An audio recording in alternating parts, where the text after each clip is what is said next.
Hello, guys. We are back again with another episode of the Casual Expert Show. And I am Zaid Hussain, and my co host Gulrez Iqbal is here. And today's topic is on brain drain in Pakistan, reality or myth. So, Gulrez.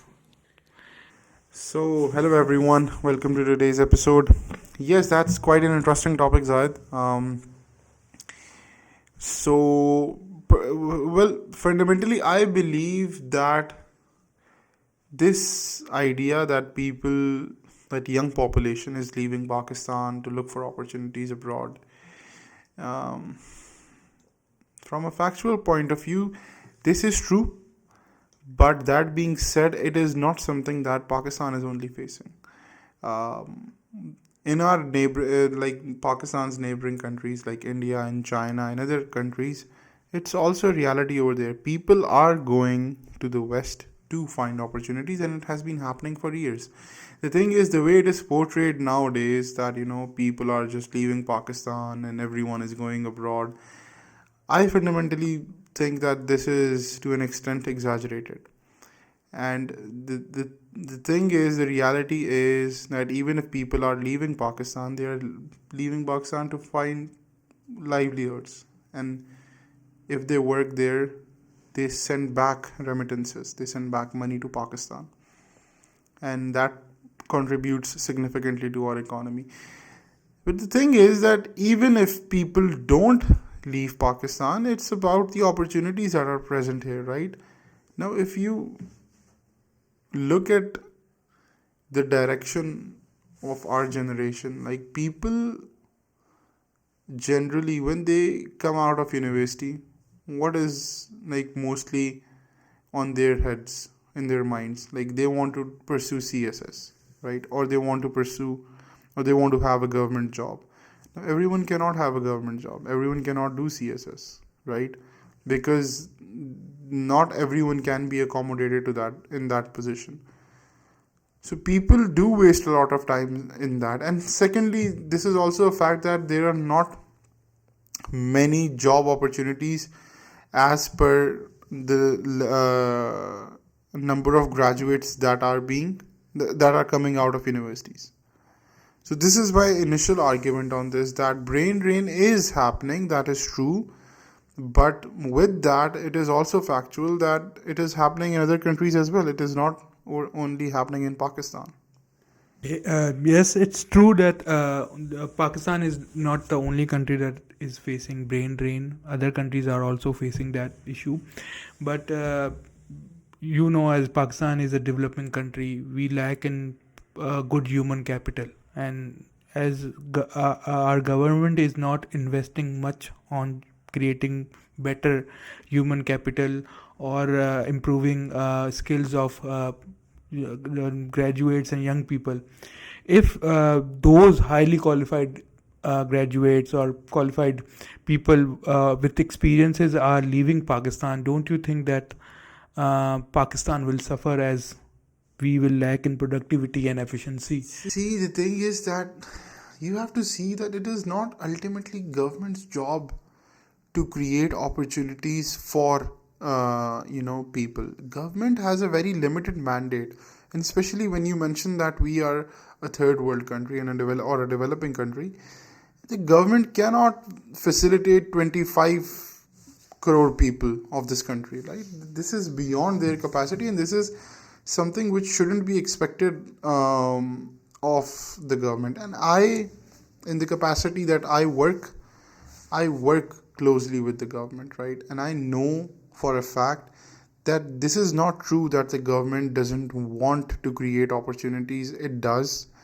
It is absolutely oriented in that direction, that it wants to uh, facilitate people as much as it can. But the thing is, there are obvious hurdles. Governments have political mandates, governments have bureaucratic hurdles. Not everything can be smooth to have everything in order at once. It takes times.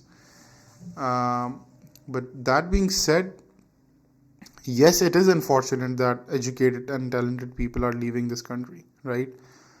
But the thing is that we generally this is like the onus is on whom? It is to an extent on the educational institutes as well. Like what kind of graduate you are producing, or are there enough innovative ideas coming along which can actually foster an environment where employment opportunities can be increased. So the argument is that government ultimately cannot be held responsible to create opportunities for everyone. It can create an enabling environment. Yes, there are hurdles in that, and government should take responsibility for it to ensure that there is an environment where businesses thrive. If businesses will thrive, it will allow it will create more employment opportunities. So yes, that is something which we lack, and that is something which should be worked upon. And but still, I like, as I initially mentioned, that it is not something which is only faced by Pakistan. Other countries are facing it too. Again, there are multiple strategies to lower, like attract highly skilled people. Like as you know, in West and in many other countries, that there is a decline in young population. So they strategically create such policies that lower in human capital of other developing countries that are valuable to them. For example, in America, uh, there is uh, different visa policy for students that are doing science and technology and medicine and economics. These are maybe they are called the STEM program, and its true function is to attract people from those fields, and these fields are contributing into their defense industry, their medical industry, their policy making, and their economic activities. They are creating it, entrepreneurs and business professionals. These are some policies that they are using, like looking at many CEOs in America which are Indian origin. So I think it is helping them a lot in growing their overall economic power and other defense power and many other things by attracting those skilled and highly qualified people from developing countries. For example, currently after COVID, there was a shortage of labor or manpower in Australia, and suddenly people who had applied in Australia were receiving their visas after 2 years, which were like even they were not applying there, but previously before COVID they had applied, and suddenly their visas were arriving. So I think there is a big political angle to it also, because it is major. Um, uh, it is a major factor of great power. Uh, it is a main no, no, it is a element of achieving power, or a way to improve their overall standing by attracting those skilled and highly qualified people from other countries. How do you see that? Yes, that is a fair point. I agree to it. But I would like to deconstruct it. Like, why do you think that why is it that they are able to do this, right? Because they are very strong economies. They have Having a strong economy gives you the leverage that you can, looking at it at the absolute surface level, right? They can offer higher wages, a better living standard, right? Like if we attract people from other countries, right, our economy is not that strong to sustain it. Like we cannot offer wages to those people at a level where it can actually match what they will get in their home country. That is why people go from third world countries to the west, because over there they get significantly higher wages. and which is significantly higher to what they can earn in their home countries, right? So economy has a very strong role to play in that. That is why they are able to do it. And then if you further deconstruct it, that West is in this position, why is it in this position? Because it has built a strong economy. And how has it built a strong economy? That's a long history, right? You don't need to go in that. But going back to the point, see, there are two things. If there is a qualified graduate who is looking for opportunities, work opportunities, and they don't find conducive opportunities here, they'll obviously move somewhere so that they can utilize their skill set and obviously get compensated for it financially. So if they find that opportunity, regardless of the fact that they are in Pakistan or any other country, they'll move to that place, right? So it is about, not just about that, it is again saying that it is not about like, it is not something that is happening with Pakistan only. Now, why am I reiterating this again and again? It is because if we start looking at this from a perspective that it can actually help Pakistan, because see, you said that like you mentioned a point, I guess, regarding the population, right? Pakistan, other people have declining population, and Pakistan on the other hand has a young population, right? And everyone says that it can be it is an asset, right? But it can be a liability as well, because if you have majority of your population which is which consists of youth, but then again, if they are misdirected or they don't have opportunities, that becomes an extreme liability. What will you do with that youth? So if a part of that youth is able to find employment opportunities elsewhere and send back money to your country, that is actually utilizing their abilities in a better way, right? So it is good in that way.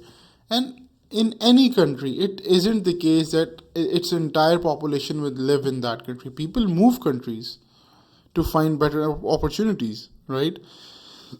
So it's the point is that it shouldn't be considered, like, one should not think about this emotionally, that everyone is leaving our country and going there and not finding opportunities here. It will happen anyway.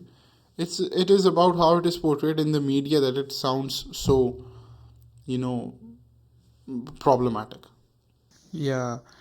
So, um, is in this age of digitalization, there are very many jobs that are offshore. People are working here while being hired from abroad.